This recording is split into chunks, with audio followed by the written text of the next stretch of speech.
आज हम द्वैताद्वैत मंथन पर चलें।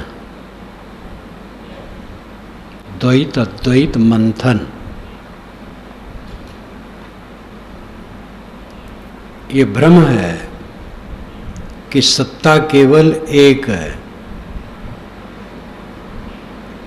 सत्ता एक है, सर्वत्र व्याप्त है, अखंड है, निर्विकार है, निर्वयव है, चेतन है। उसी को ब्रह्म कहते हैं, उसके अलावा और कुछ नहीं।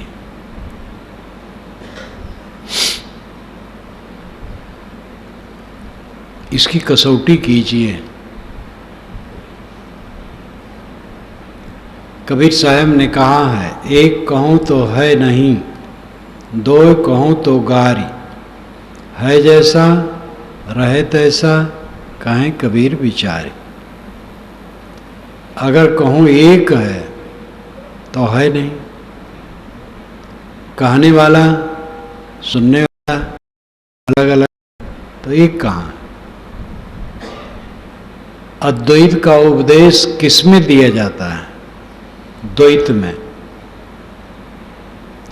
दूसरा ना हो तो किससे बोला जाएगा? एक कहाँ है? अगर एक सत्ता हो, अवखंड हो और सर्वत्र परिपूर्ण हो, निर्वयव निर्विकार हो, संसार नहीं होगा। कल्पना कीजिए, इस पूरे सभागार में एक पत्थर है, ऊपर से नीचे तक, दाएं बाएं, सर्वत्र आगे पीछे केवल एक पत्थर है, तो इसमें दूसरा कोई घुस नहीं सकता है, मक्खी भी नहीं आ सकती। और वो अखंड है, निर्विकार है, उसमें परिवर्तन नहीं होता है। एक अखंड निर्विकार सत्ता सर्वत्र परिपूर्ण है, तो क्रिया, स्फूर्ति, स्फुरण, गति नहीं होगा, संसार नहीं होगा। लेकिन जो हमारा रात दिन का अनुभव वो क्या है? गतिशील संसार है। संसार का अर्थ है जो सर्क है, संसरत इति संसारः, जो संसरण करे उसको सामान्य भाषा में कहते सरकना, वो संसार है। जगत जा और गत, जा जायमान, गत चला जाना, मिट जाना, बने और बिगड़े, वो जगत है। इतना प्रत्यक्ष सामने है, फिर व्यर्थ की बात उड़ाना कि सत्ता एक है और वो अखंड है, सर्वत्र परिपूर्ण है और निर्विकार है, कितनी वाहियात बात है।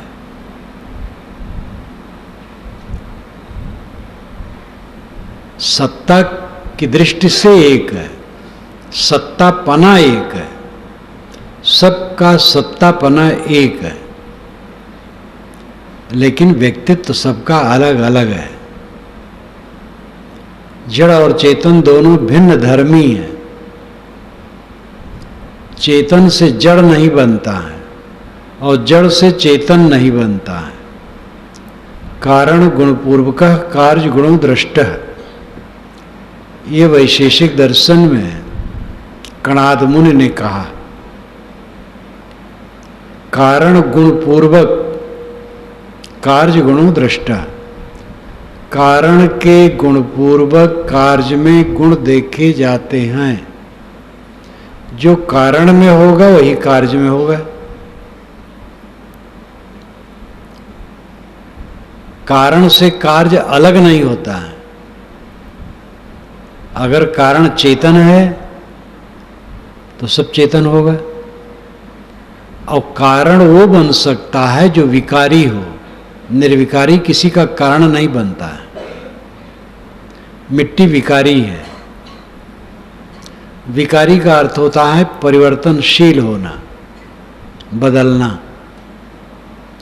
मिट्टी असंख्य कणों का समूह है, उसमें क्रिया है, असंख्य परमाणु है, परिवर्तन है, तब वो घड़ा का कार्य कारण बनता है, पेड़ का कारण बनता है, मकान का कारण बनता है, कंकड़ पत्थर का कारण बनता है, अगणित वस्तुओं का कारण बनता है। निर्विकारी वस्तु किसी का कारण नहीं बनती, उससे कुछ नहीं बनता और वो किसी से नहीं बनता। नायम कुतश्चित न बभूव कश्चित, ये उपनिषद का मंत्र है। नायम कुतश्चित, कुतश्चित किसी से, कश्चित कोई, न बभूव नहीं पैदा होता। जो अखंड है, निर्विकार है, वो किसी से नहीं पैदा होता और उससे कुछ नहीं पैदा होता। निष्क्रिय, निर्विकार, अखंड किसी का कारण नहीं हो सकता और किसी का कार्य भी नहीं हो सकता। मिट्टी कारण है, जल कारण है, वायु कारण है, अग्नि कारण है, क्योंकि ये विकारी हैं, असंख्य कणों के समूह हैं। ये जगत पदार्थों के कारण हैं और जगत पदार्थ इनके कार्य हैं। ये कारण कार्य का प्रवाह है, अनादि और अनंत है। उनसे अलग चेतन है। चेतन एक नहीं है, अनेक है। चेतनपना एक है, ज्ञानपना एक है। जैसे गेहूं की राशि करोड़ों दाने हैं, दाना एक नहीं है, असंख्य दाने हैं। दानों में जो पिसानपना है वो एक है, सब में पिसानपना एक है, आटापना एक है, लेकिन व्यक्तित्व अलग अलग है। सभी दानों का व्यक्तित्व अलग है। वे दाने भी टूट करके पिस जाते हैं, उनके असंख्य कण हैं। ये विविधता भरा संसार एक कैसे है? एक अखंड ठोस निर्विकार, बस जोश में कहते गए, लिखते गए, समाधान की कोई गुंजाइश नहीं।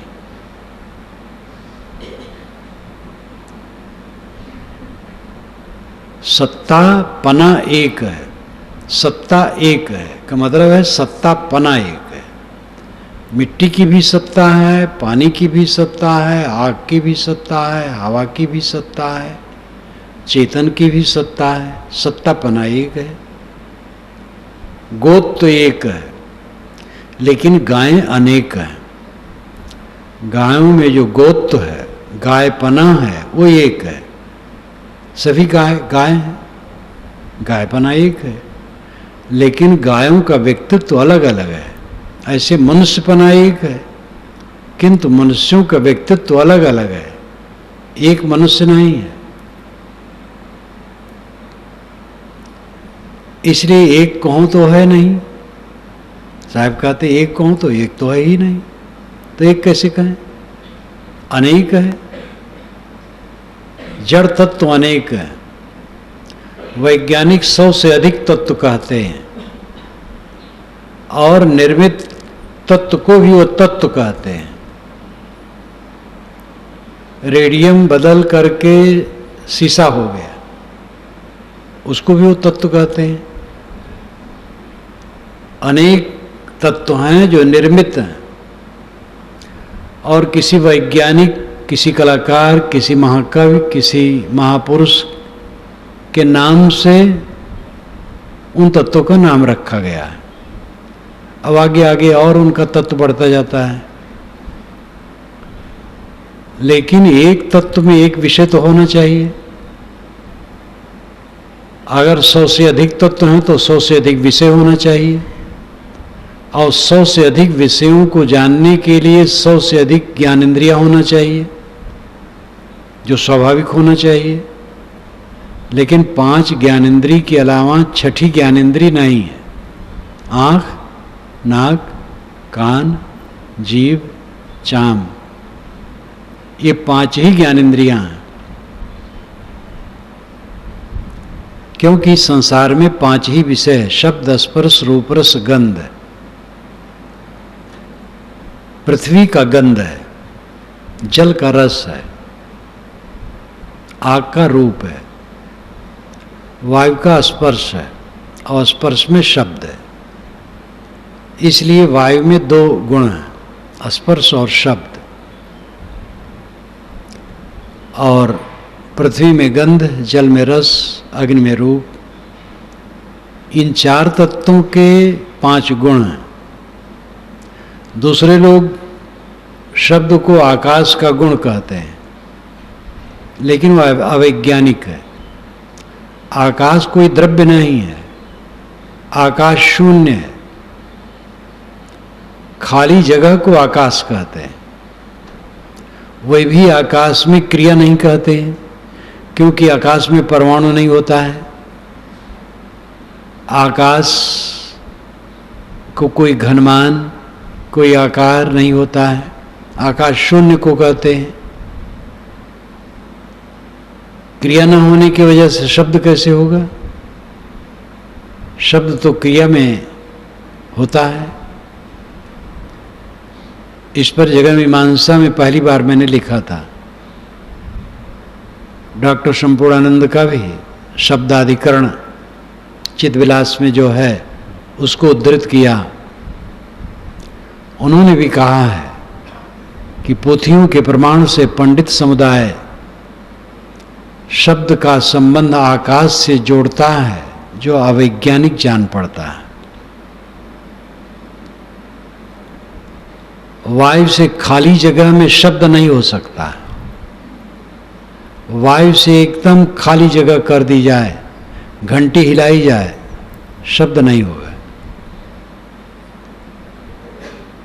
तो मिट्टी, पानी, आग, हवा, इन 4 तत्वों से 5 विषय हैं। पृथ्वी से गंध, जल से रस, अग्नि से रूप, वायु से स्पर्श और शब्द। 5 के अलावा छठा कोई विषय नहीं। अगर 100 से अधिक तत्व हैं तो 100 से अधिक विषय होने चाहिए, और फिर वो 100 से अधिक इंद्रियां, ज्ञान इंद्रियां होना चाहिए उसको जानने के लिए। वैज्ञानिकों की तत्व गणना रासायनिक दृष्टि से, अपने दृष्टिकोण से, लेकिन अंततः वह भी 4 में विभाजित करते हैं जो 100 से अधिक तत्व हैं। ठोस, तरल, वायव्य, अतिवायव्य। हम लोग मिट्टी, पानी, आग, हवा कहते हैं, जो सदा से कहते आए हैं। आकाश भी कहते, लेकिन आकाश शून्य है। आकाश में कोई हरकत नहीं, आकाश का कोई परिणाम नहीं, शून्य को आकाश कहते हैं। यदि आकाश भी द्रव्य है तो मिट्टी, पानी, आग, हवा, आकाश, इन सब के रहने के लिए एक अन्य आकाश की कल्पना करनी पड़ेगी। लेकिन आकाश स्वयं शून्य है। पारक सिद्धांत के ग्रंथों में ये सब पर विवेचन है।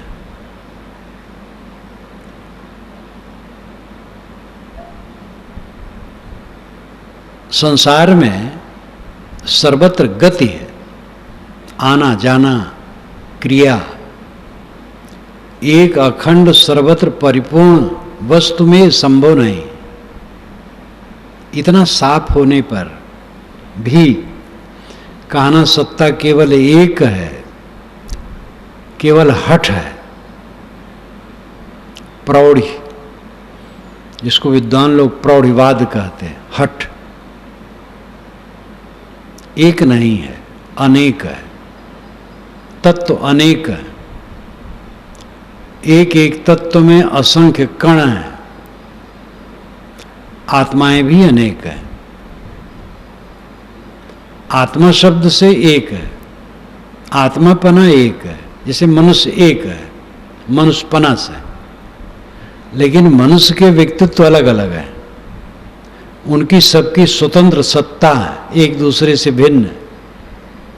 ऐसे आत्मा की एक दूसरे से भिन्न स्वतंत्र सत्ता है। आत्माएं एक नहीं, अनेक है। ये सब प्रत्यक्ष है, अनुभूत है, इसलिए एक नहीं है। साहब कहते दो कहो तो गारी।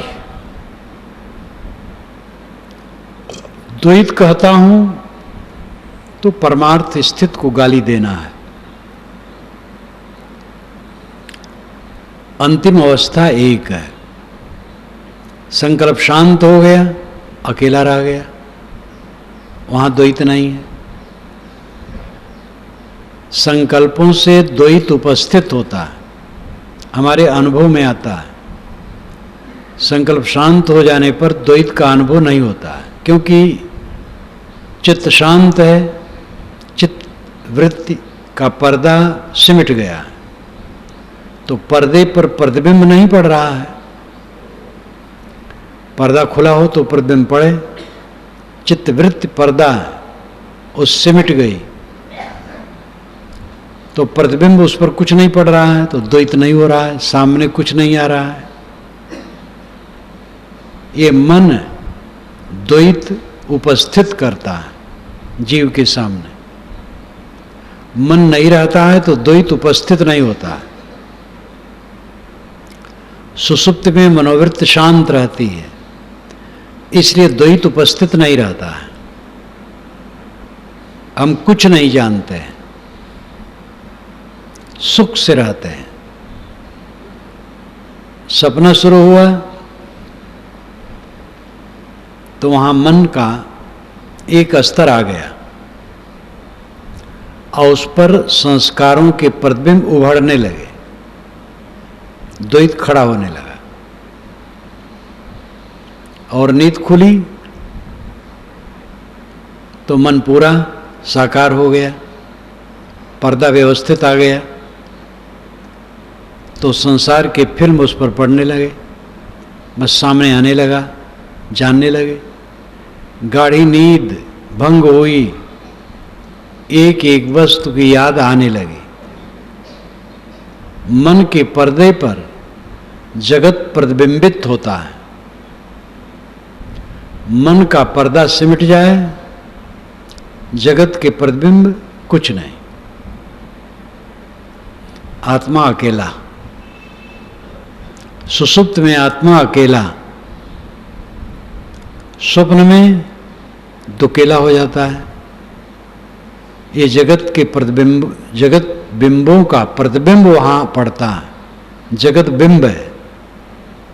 बिंब कहते हैं गोलाकार किसी भी आभा को। ऐसे बिंब, सूरज एक बिंब है, हर वस्तु बिंब है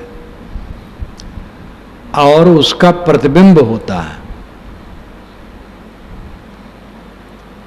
जगत बिंब का प्रतिबिंब स्वप्न में प्रतीत होता है। कुछ कुछ बिंब आते, प्रतिबिंब आते हैं।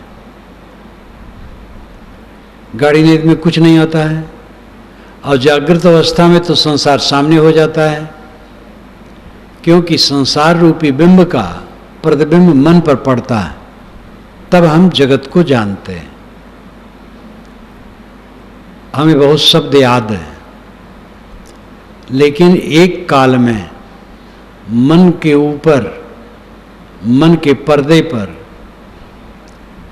जिस शब्द का प्रतिबिंब पड़ेगा उतने को जानेंगे, दूसरे को नहीं जानेंगे। याद तो बहुत है, लेकिन एक काल में एक ही प्रतिबिंब ग्रहण हो सकता, दो नहीं।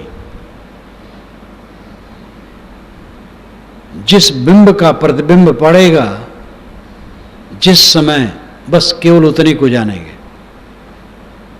इतना संसार हमसे दूर है। संसार को हम जबरदस्ती अपने में समेटने की चेष्टा करते हैं और समेटते समेटते बिखर जाता है। जब से हम बचपन में होशदार हुए हैं, समेटना शुरू किए हैं और बिखरता गया है। मुझे याद है। क्या उम्र हो सकती है? याद है, कार्तिक का महीना था, दूर खेत में गए थे, कई बच्चों को ले गए, चलो तुम सब चिखुरी चिखुरो। और खेत जोता जाता है, फिर हंगाया जाता है, तो उसमें घासें तैर करके ऊपर आ जाती हैं, उसको चिखुरी कहते हैं, उसको बटोरो। तो मजदूर भी लगे थे, बच्चे भी सब लगे थे, मैं भी लगा था। कार्तिक का महीना था। वहाँ से लौटा, आया दरवाजे पर, तो बड़ी चची अपने नैहर जा रही थी। बुलाने आया था एक आदमी, उनकी माँ बीमार थी। उनको देखा जाते, कंधे पर कोट रखा था, फेंका, और रोते जा करके उनको पकड़ लिया, आपके साथ मैं भी चलूँगा। तो उन्होंने मेरे हट को स्वीकारा। 5 मिनट रुक गई, मैंने हाथ पैर धोया और कपड़ा पहना ठीक से, फिर चला गया। कार्तिक का महीना था, दीपावली आई, दिया जलने लगा सर्वत्र। मैं चुपचाप दिया की तरफ जाऊं, खेत में, घूर पर, देवस्थान पर, जहां दिया जले, जब बुझ जाए तो उठा लो। बुझाता नहीं था, इतनी ईमानदारी रखता था। बटोर बटोर करके लाया, दरवाजे पर ईंटों का रोड़ा था, उसी में जगह बनाया और उसी में रखता जाता था। खूब दिया बटोरा। अब ये उम्र थी, दिया बटोर रहा था।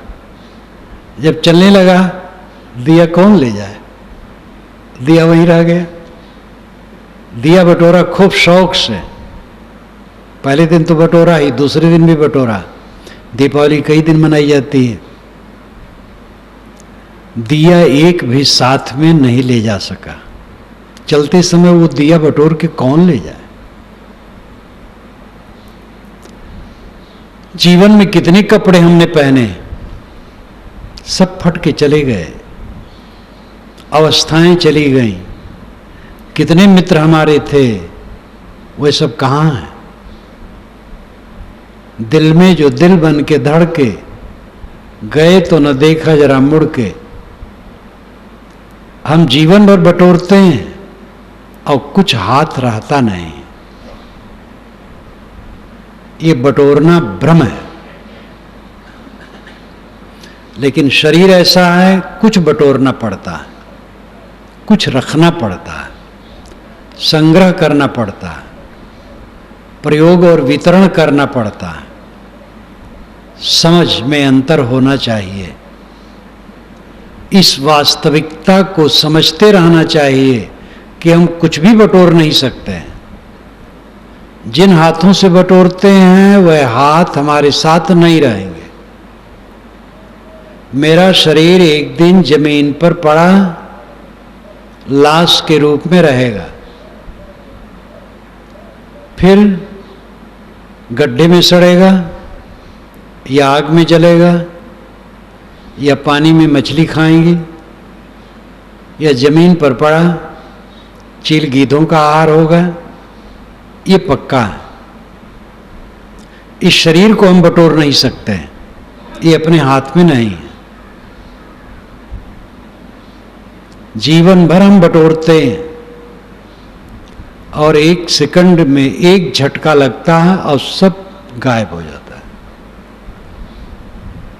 इस सच्चाई को समझने वाला व्यामोह में नहीं पड़ता है, लेकिन ये समझना एक रस होना चाहिए। अगर ये समझदारी चित्त से उतर गई, फिर भटक जाएंगे, तुरंत भटक जाएंगे। एक सेकंड के लिए भूले, उतना भूल जाएंगे, भटक जाएंगे। इसलिए साधना की निरंतरता की जरूरत है। देहाभिमान जैसे स्वभाव सिद्ध जैसा हो गया है, वैसे आत्माभिमान स्वभाव सिद्ध होना चाहिए। मैं आत्मा हूं, चेतन हूं, देह नहीं हूं। देहाभिमान पूरा गल जाने पर कैवल्य होता है। वो परम सुख, परमानंद, महाआनंद, महानिर्भयता देहाभिमान की पूरा गल जाने पर होता है। और हम सुख के लिए, निर्भय सुख के लिए ये देह को अपना मानते हैं कि देह मेरी है, लेकिन देह मेरी नहीं है। थोड़े दिन के लिए बर्ताव, व्यवहार, साधना के लिए है।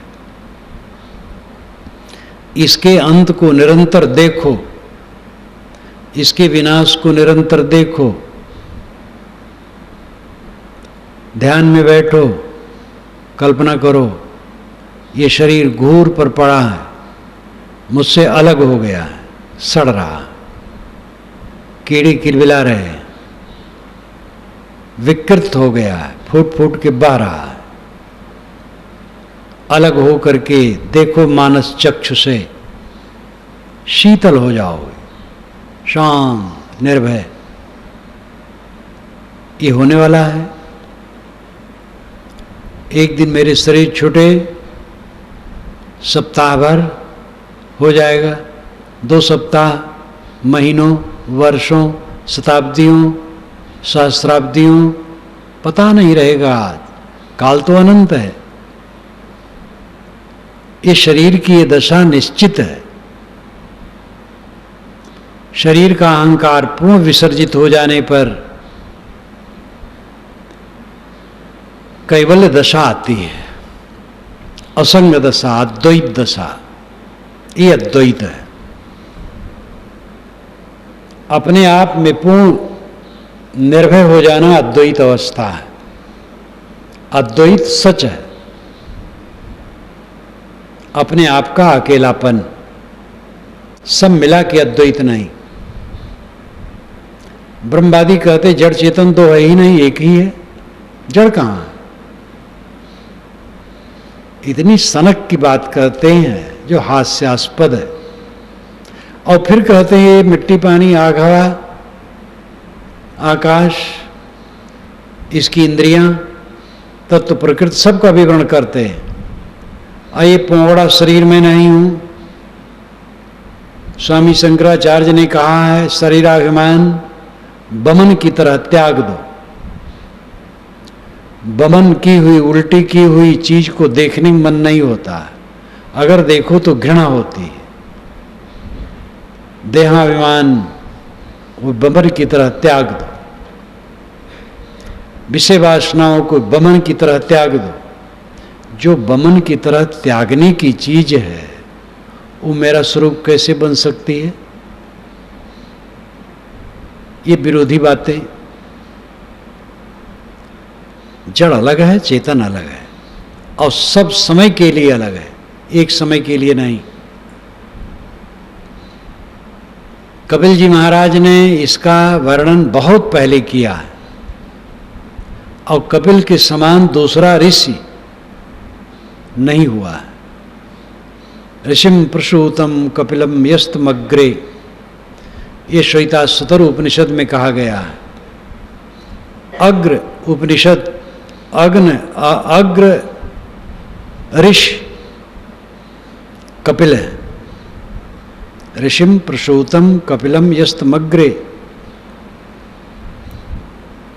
प्रथम ऋषि कपिल है। गीताकार ने श्री कृष्ण मुख से कहलवाया, सिद्धानाम कपिलो मुनि, सिद्धों में मैं कपिल हूं। कपिल महा समर्थवान पुरुष, उनका ज्ञान सांख्य, आगे चल करके सांख्य का अर्थ ही हो गया ज्ञान। बौद्ध वाणी में भी सांख्य जहां आता है तो उसका अर्थ होता है ज्ञान। और सांख्य संख्या से हुआ है। उसमें तत्व प्रकृति की संख्या की गई है, इसलिए सांख्य। लेकिन आगे चल करके सांख्य रूढ़ हो गया ज्ञान के अर्थ में। शब्द यात्रा करते हैं, आगे भिन्न परिभाषा हो जाती है। बकरी के दूध को निकालकर उसमें घी निकाला जाता था, उस घी को हवन करने में ज़्यादा अच्छा माना जाता था। बकरी को आजा कहते हैं, इसलिए बकरी का घृत आज्य और उससे हवन किया गया। लेकिन आगे चल करके गाय इत्यादि के घृत को भी आज्य कहा जाने लगा।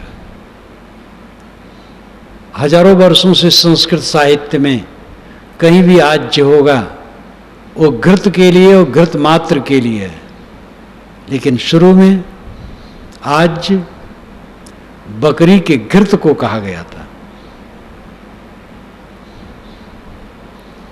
तो शब्द आगे चल करके और अर्थ बदलते जाते हैं।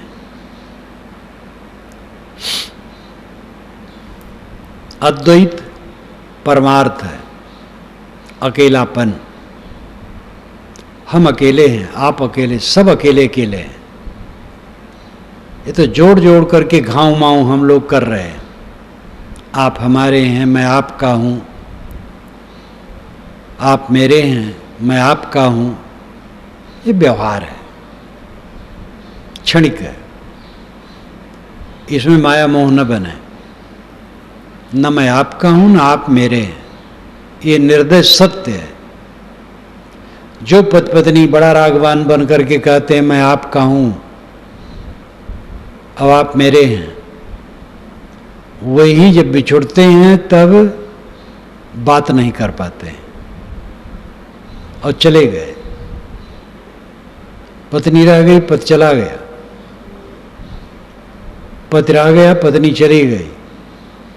कहते आगे जन्म में फिर साथ होगा। पत्नी मर गई, 20-30 वर्ष के बाद पति मरा, कैसे साथ होगा? अब तक तो फिर वो बच्चे वाली हो गई होगी, जहां होगी तहां। तो ये सब खाली वर्तमान में प्रेम बढ़ाने के लिए, मोह बढ़ाने के लिए। कोई किसी के साथ नहीं है, कोई किसी का नहीं है, सब अलग अलग है, सब अद्वैत है, अकेला है। परमार्थ है अकेलेपन का पुष्टिकरण। निर्भय सुख चाहो तो अकेलेपन का पुष्टिकरण करो। मैं अकेला हूं, मेरा कोई नहीं है, मेरा कुछ नहीं है, मैं भी किसी का नहीं हूं। यही सच्चाई है। ये सच्चाई निर्दय है, इसमें दया नहीं है। और इसमें जो दया करेगा वो भटक जाएगा। वैसे व्यवहार में दया की जरूरत है। दया धर्म का मूल है।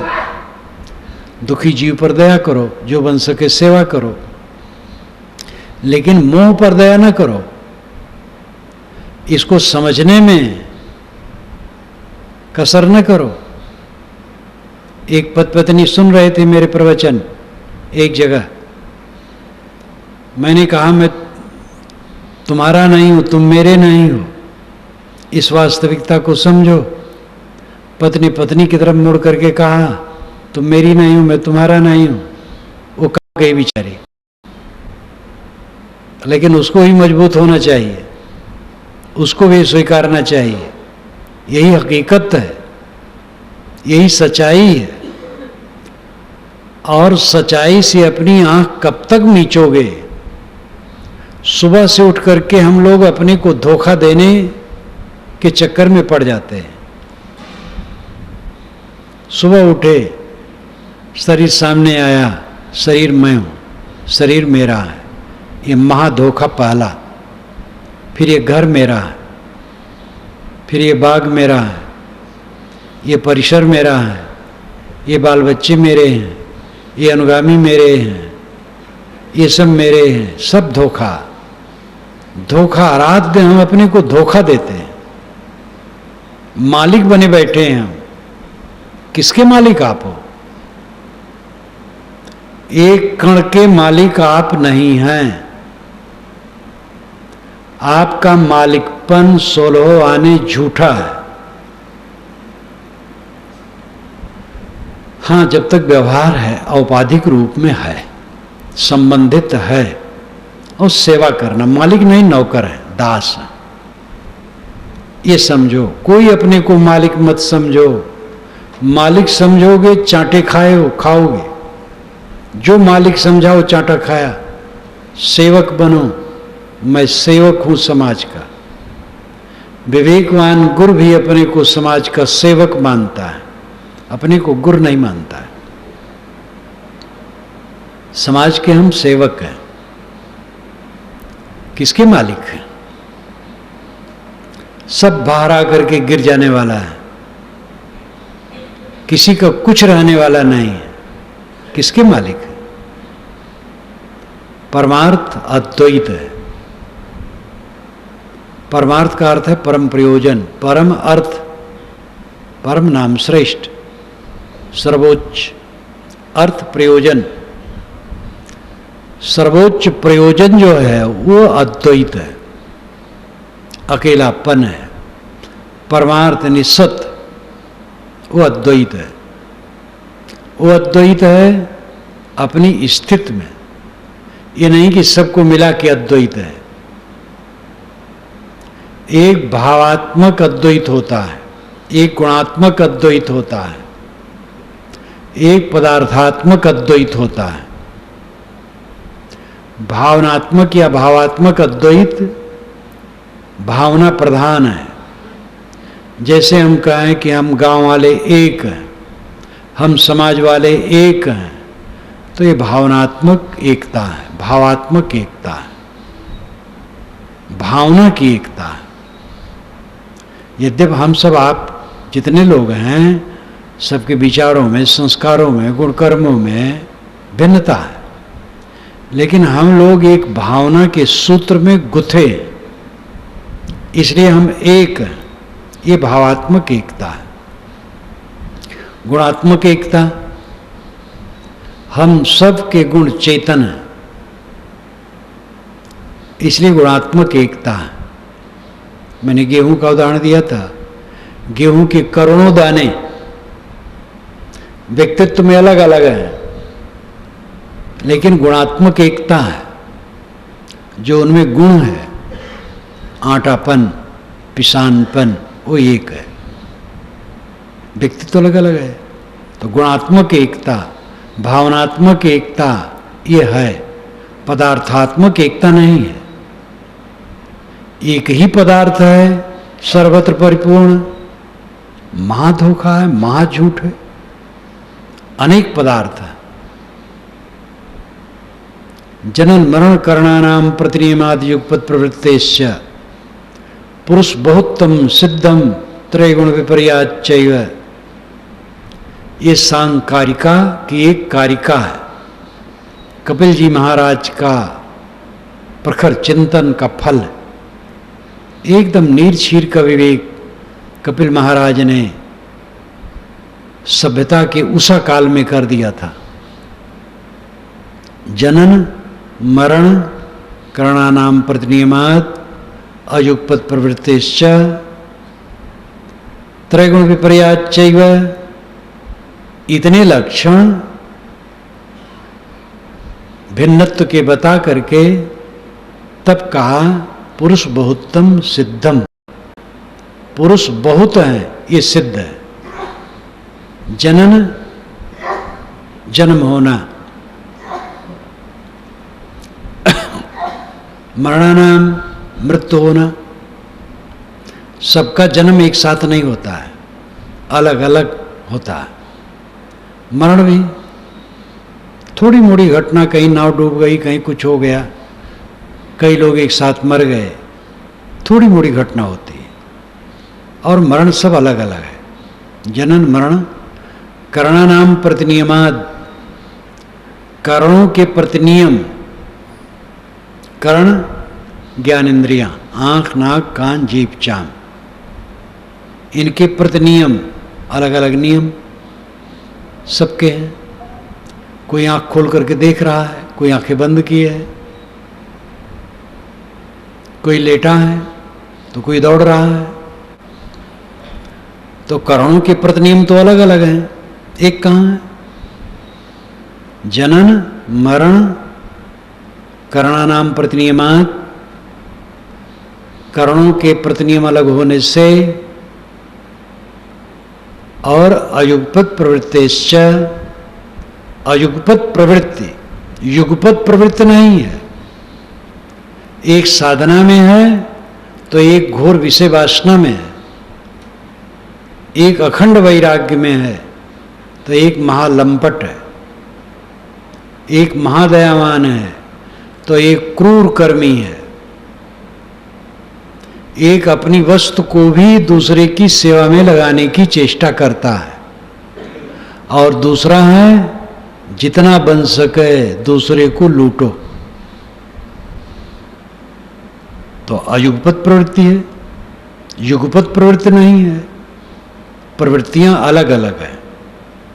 और त्रैगुण विपर्याचैव, तीनों गुणों में विपर्य है। एक रजोगुणी है, एक सतोगुणी है, एक तमोगुणी है। इसलिए पुरुष बहुतम सिद्धम, ये सिद्ध है कि पुरुष बहुत है। पुरुष यानी आत्मा, इसमें सिद्ध करने की जरूरत ही नहीं है। तो प्रपंच सामने आता है तो कहना पड़ता है, न सिद्ध करने का जरूरत है। सब है ये हैं अलग अलग, एक कहाँ है। इसकी मुझे याद आती है, काशी में काशीवास चल रहा था, कंपनी बाग में घूमने जाया करता था, पास में था, वो अभी भी है, तालाब है और पार्क है, विशाल पार्क, नागरिक पंचायत सभा से लगा हुआ, बड़ा पोस्ट ऑफिस वहीं, सब खास खास जगह वहीं। तो सुबह शाम घूमने जाता था। सुबह वहाँ वेदांत सम्मेलन के नाम पर कुछ बूढ़े लोग बैठते थे, 8-10 रिटायर्ड, और उसमें एक गृहस्थ वेदांती जिनकी उम्र 60 से ऊपर होगी, हिंदी में बड़ा सुंदर वेदांत कहते थे, और खाटी का वेदांत। कहें अज्ञानी कहता है कि देहरादून एक्सप्रेस बनारस आती और हावड़ा जाती, न देहरादून है, न बनारस है, न हावड़ा है, जगत तो तीनों काल में है ही नहीं। अब बूढ़े लोग सिर्फ झुमा झुमा करके सुनते रहते थे। मैं भी कभी कभी बैठ जाता था। वहाँ से आया, जब पहुँचा निवास पर, नीचे ऑफिस था, एक पंडित जी बैठे थे जिनकी पुस्तक भी छपना था, और वो प्रेस में सेवक भी काम करते थे, पढ़ने लिखने का। स्वामी जी कहाँ गए थे? मैंने कहा घूमने गया था और वेदांत सम्मेलन में बैठ गया, अद्वैत सिद्ध हो रही थी, तो उन्होंने ठहाका मार के वहां से, अद्वैत और सिद्धि, जितना अद्वैत कहो उतना अद्वैत की सिद्धि। खूब हंसे, वो विद्वान थे। तो कोई समझ सकता है अद्वैत सिद्ध कौन करता है, किसके सामने करता है। अगर दूसरा उपस्थित नहीं है तो हम बोलेंगे कैसे? बोल रहे हैं इसका मतलब दूसरे का आभास हमें है, तो द्वैत तो हो गया। तो अद्वैत सिद्ध करना, बर्फ भून करके खाने का हठ, बाल हठ, बालक बर्फ को भून करके खाने का हठ करता है, वो कैसे सफल होगा? तो सब मिला करके अद्वैत कहना भ्रम है। जड़ अलग है, चेतन अलग है। जड़ में अनेक तत्व हैं, एक तत्व में असंख्य कण हैं। चेतन अलग अलग है, सबके कर्म फल भोग अलग अलग हैं, सबके सुख दुख अलग अलग हैं, सबकी प्रवृत्तियां अलग अलग हैं, सबके जन्म मरण अलग अलग हैं, सबके बंध मोक्ष अलग अलग हैं। और इसी अलग अलग स्थिति को देख करके वेदांती लोग भी ब्रह्म ज्ञान का प्रचार करते हैं, मठ बनते हैं, पुस्तकें लिखी जाती हैं और पुस्तकें छपा करके फैलाया जाता है। अद्वैत हो तो फिर कौन फैलाए, किस में फैलाए? इतनी सी बात न समझ में आए। अद्वैत है, वह है अकेलापन। संकल्प छोड़ दो, अद्वैत। यहां किसका उपदेश हो रहा है? अद्वैत का ही तो हो रहा है। रोज अद्वैत का उपदेश हो रहा है। पारक सिद्धांत अद्वैत मानता है, लेकिन वो अद्वैत मानता है विवेक पूर्वक, और उसका विवेक कवि साहब दे गए हैं। एक कहो तो है नहीं, दो कहो तो गारी, है जैसा रहे तैसा, कहें कबीर विचारी। एक अगर कहूं तो कैसे कहूं? जड़ अलग चेतन अलग, और अनेक जड़ तत्व, एक एक जड़ तत्व में असंख्य कण, और चेतन सब अलग अलग, तो एक कैसे कहें? लेकिन जब संकल्प शांत हो गया, केवल दशा आ गई, वहां द्वैत कहां है? ये जीव किसी में जाके मिलेगा, महाब्रह्म है। बूंद समुद्र की भी चर्चा बहुत है। जीव बूंद है, ब्रह्म समुद्र है, और उसमें मिलेगा। बूंद विकारी है, समुद्र विकारी है। बूंद असंख्य कणों का जोड़ है। 6000 शंख परमाणु जल की एक बूंद में होते हैं, ये वैज्ञानिक मानते हैं। तो बूंद तो विकारी है, गतिशील है, भाप बन करके उड़ जाती है। और समुद्र भी विकारी है, असंख्य कणों का सागर है। तब बूंद समुद्र में मिलती है। अगर समुद्र ठोस निर्विकार हो और बूंद ठोस निर्विकार हो, तो कैसे एक दूसरे में मिलना होगा? ब्रह्म अखंड है, जीव अखंड है, तो कैसे मिलेगा उसमें? जीव तो सामने है जो बोल रहा है, ब्रह्म कहाँ है? रमण महर्षि से एक ने पूछा, महाराज जीव ब्रह्म की एकता कैसे हो? उन्होंने कहा, जीव काफी, क्यों ब्रह्म ब्रह्म चिल्ला रहे हो? यद्यपि वो ब्रह्मवादी थे, लेकिन उन्होंने कहा जीव काफी है, जीव ब्रह्म है। और यही तथ्य तो यही होता है, जीव ब्रह्म है, जीव से अलग कहीं ब्रह्म है। साहब ने कहा, बूंद समाना समुद्र में सो जानत सब कोय, समुद्र समाना बूंद में जाने बिरला कोय। बूंद समुद्र में डूबती है, समा जाती है, ये सब जानते हैं। पानी बरसता है, समुद्र में बूंदें लीन हो जाती हैं। लेकिन समुद्र बूंद में समाया है। समुद्र का पानी भाप बन करके आकाश में गया, और वही बूंद बन करके आया, जाने बिरला कोय। ये वैज्ञानिक दृष्टि वाले जानते हैं, ये आंख से नहीं दिखता है। वैज्ञानिक दृष्टि जिसकी, वो समझ पाएगा। और बूंद समुद्र में गिरता है तो सब देखते हैं, सब जाने। समुद्र समान, बूंद समाना समुद्र में सो जाने सब कोय, समुद्र समाना बूंद में जाने विरला कोय। ये हो हल्ला बहुत है कि जीव ब्रह्म में लीन हो जाता है, लेकिन ये कोई बिरला जानेगा कि ब्रह्म जीव में पहले ही से लीन है। लीन उन कुछ नहीं, जीव ब्रह्म है, वही कानिक तरीका है। ब्रह्मत्व जीव में अपने आप है। जीव का श्रेष्ठत्व ब्रह्मत्व, उसका अपना व्यक्तिगत अस्तित्व है, उधारी का सौदा नहीं है। जीव स्वयं अविनाशी है, लेकिन इसको गाली दी गई है। जीव तुच्छ है, प्रतिबिंब है, अंश है, आभास है, परिच्छिन्न है, ये गालियां दी गई हैं। ये दुर्भाग्य है आध्यात्मिक क्षेत्र का। जीव तो तुच्छ है, ब्रह्म बड़ा है, तो ब्रह्म कहाँ है? कहीं पता नहीं चलता है। जो कहने वाला है, जानने वाला है, शास्त्रों का रचयिता है, वेदों का रचयिता है, ईश्वर ब्रह्म के सिद्धांत का स्थापक है, ज्ञान विज्ञान का प्रकाशक है, वो तो जीव है। और उसको तुच्छ कहते हैं। ब्रह्म बड़ा है, उसका कहीं तक पता नहीं, आज तक पता ही नहीं कहाँ है। ये उल्टी समझ का फल है।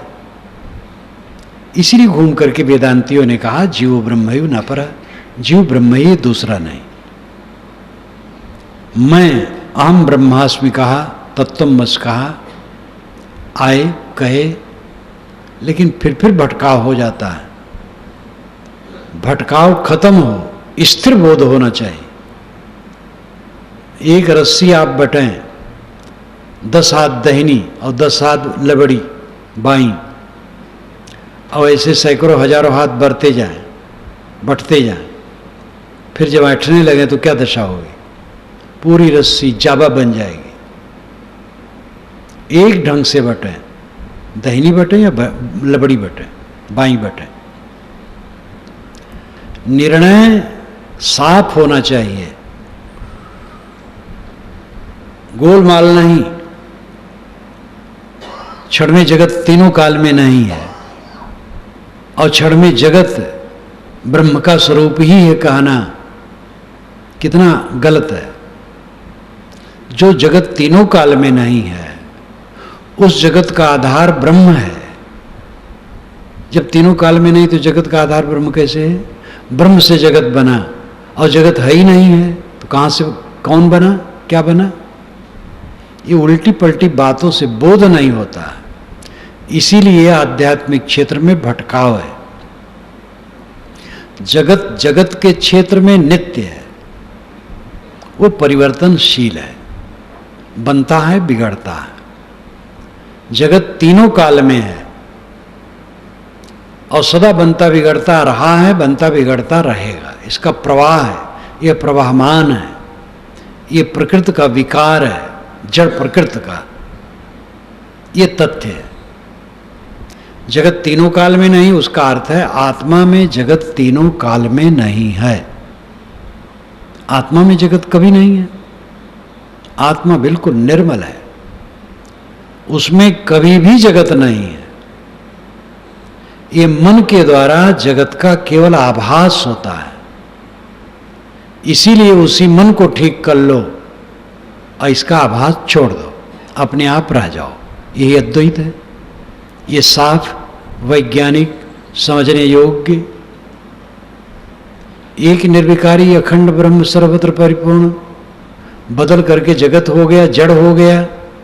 जो सच्चिदानंद था, ब्रह्म सच्चिदानंद है, चेतन सच्चिदानंद है, वो आप है। आपसे जगत नहीं बनता।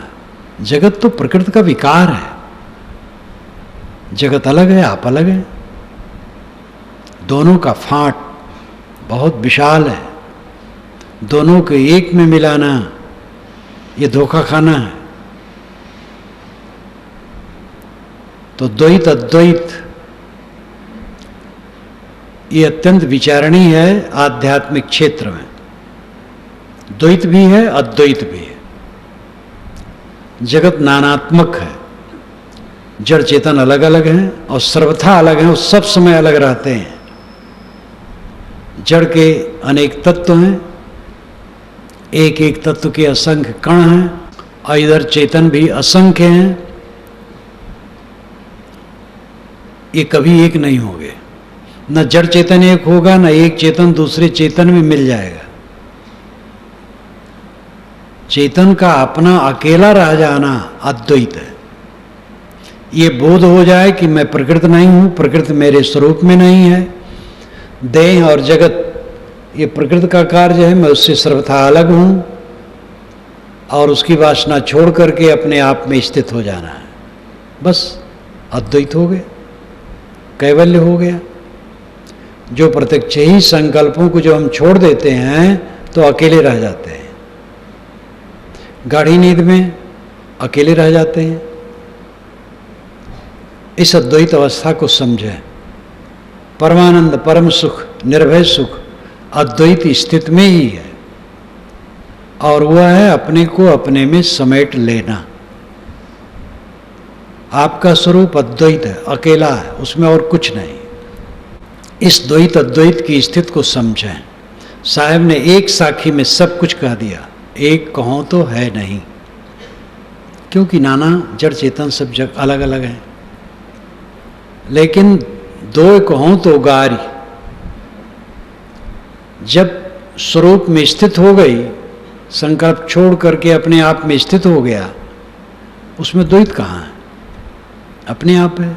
इसलिए है जैसा रहे तैसा, जैसा है वैसा रहता। आपके शब्द जाल से दूसरे ढंग से नहीं हो जाएगा। शब्द जाल आप करते रहो और जगत वैसे बना रहेगा। इसलिए है जैसा रहे तैसा। कहें कबीर विचार। साहब कहते मैं विचार के कहता हूँ, भावना में बह के नहीं कहता हूँ। किताबों में लिखा है इसलिए नहीं कहता हूँ। मैं कहता आँखिन की देखी, तू कहता कागज की लेखी, मेरा तेरा मनुआ कैसे कोई रे। किताब में लिखा है, एक ब्रह्म से जगत बन गया, बस उसके पीछे पड़ गए। वो किताब में भावुकता से लिखा है। भावुकता की बात प्रमाण नहीं होती है, भावनात्मक कथन होता है। किसी घर में कोई आया, परिचय पूछा, ये सज्जन का परिचय। उसने कहा इस घर में यही तो सब कुछ है, मतलब घर के वही मालिक। कहा अच्छा ये घर के मालिक है। तो उसको कहा यही तो घर में सब कुछ है, ये घर में सब कुछ है। ये लाक्षणिक कथन है, मतलब घर के प्रबंधक है।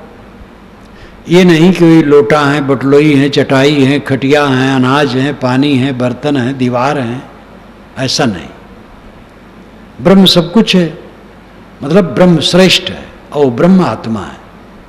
वो माटी भी है, पानी भी है, गोबर भी है, ये नहीं।